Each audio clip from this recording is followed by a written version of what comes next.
नमस्कार। आज के इस खास विश्लेषण में हम उन अदृश्य ताकतों की बात करेंगे जो किसी भी व्यापार को या तो रातों रात कामयाबी के शिखर पर बिठा देती हैं या फिर उसे पूरी तरह से खत्म कर देती हैं। अक्सर बड़ी बड़ी कंपनियों के सफल होने या डूबने की खबरें आती हैं, लेकिन क्या कभी सोचा है कि इसके पीछे की असली वजह क्या होती है? आज हम इस भारी भरकम संगठनात्मक सिद्धांत को एकदम आसान भाषा में समझेंगे। वाणिज्य के इस पूरे इकोसिस्टम को, जिसे व्यावसायिक वातावरण कहा जाता है, पूरी तरह से डिकोड किया जाएगा। तो चलिए बिना किसी देरी के इस दिलचस्प विषय में गहराई से उतरते हैं। आज की इस चर्चा का रोडमैप कुछ ऐसा रहेगा। सबसे पहले वातावरण की परिभाषा समझेंगे, फिर इसकी मुख्य विशेषताओं को देखेंगे।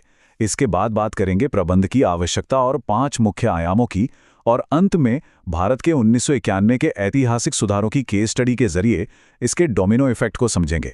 तो शुरुआत करते हैं इस बुनियादी सवाल से कि आखिर ये व्यावसायिक वातावरण है क्या? किसी भी ढांचे को समझने के लिए पहले उसकी नींव को समझना जरूरी होता है। देखिए, इसे बस एक शांत सा बाजार मत समझिए। सच कहें तो ये एक तरह का जंगली इकोसिस्टम है, जहां कुछ बाहरी कारक ये तय करते हैं कि आपके सामने विकास के शानदार मौके आएंगे या फिर अस्तित्व को मिटा देने वाले गंभीर खतरे। बहुत ही आसान शब्दों में कहें तो किसी भी व्यवसाय के कंट्रोल के बाहर की हर वो चीज जो उसके कामकाज को प्रभावित कर दे, वही व्यावसायिक वातावरण है। अब इन शक्तियों को हम 2 हिस्सों में बांटकर देख सकते हैं। एक तरफ हैं विशिष्ट या आंतरिक शक्तियां, जैसे ग्राहक, निवेशक, सप्लायर और प्रतियोगी। ये वो लोग हैं जो किसी कंपनी के साथ सीधे संपर्क में आते हैं और इनका असर तुरंत दिखता है। दूसरी तरफ हैं साधारण या बाहरी शक्तियां, जैसे देश की अर्थव्यवस्था, समाज की सोच, राजनीति, तकनीक और कानून। ये पूरे के पूरे बाजार को अप्रत्यक्ष रूप से आकार देती हैं।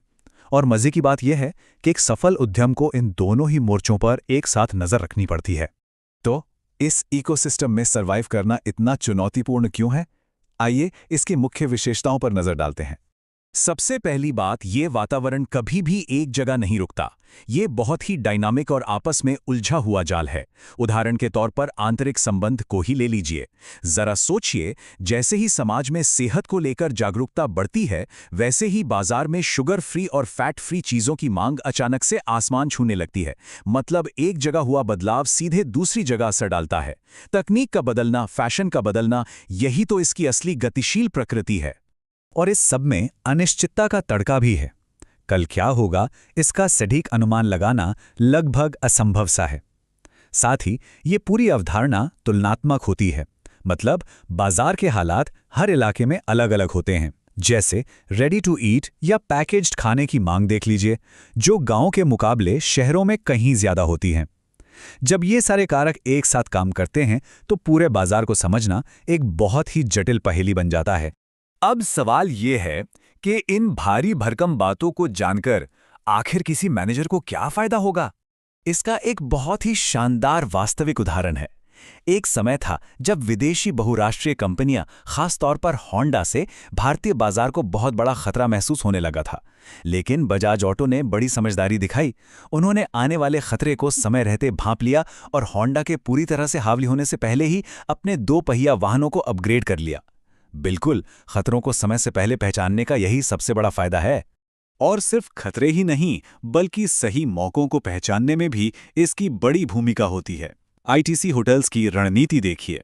उन्होंने बहुत पहले ही यह समझ लिया था कि भारत के पर्यटन क्षेत्र में एक बहुत बड़ा बूम आने वाला है, और इसी पूर्वानुमान के दम पर उन्होंने बाकी प्रतिस्पर्धियों के जागने से पहले ही पूरे भारत में अपने होटल्स का जाल बिछा दिया। इसे ही बिजनेस की भाषा में फर्स्ट मूवर एडवांटेज कहते हैं।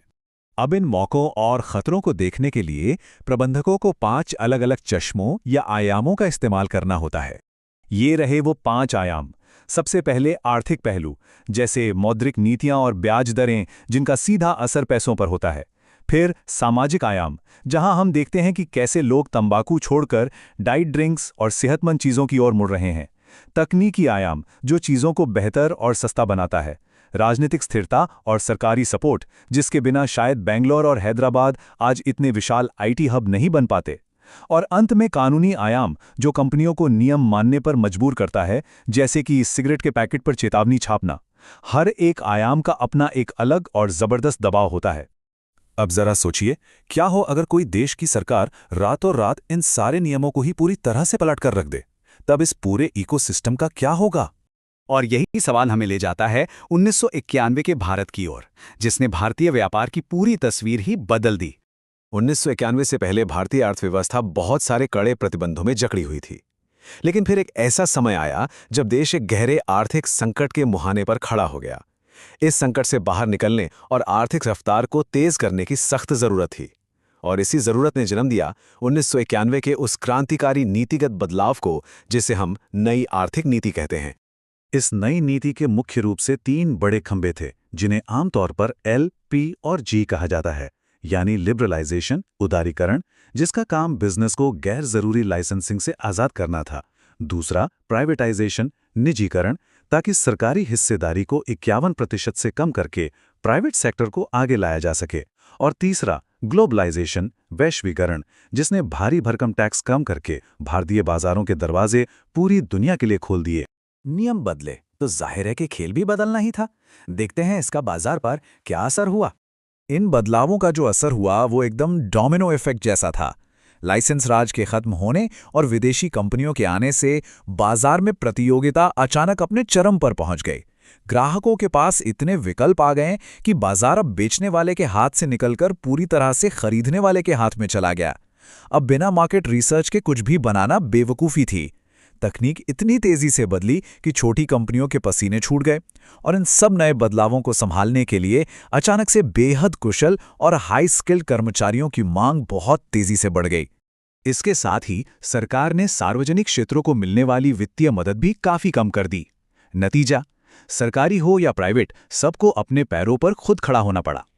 अब सर्वाइवल का बस एक ही मंत्र बचा था, लगातार बदलाव के हिसाब से खुद को ढालना।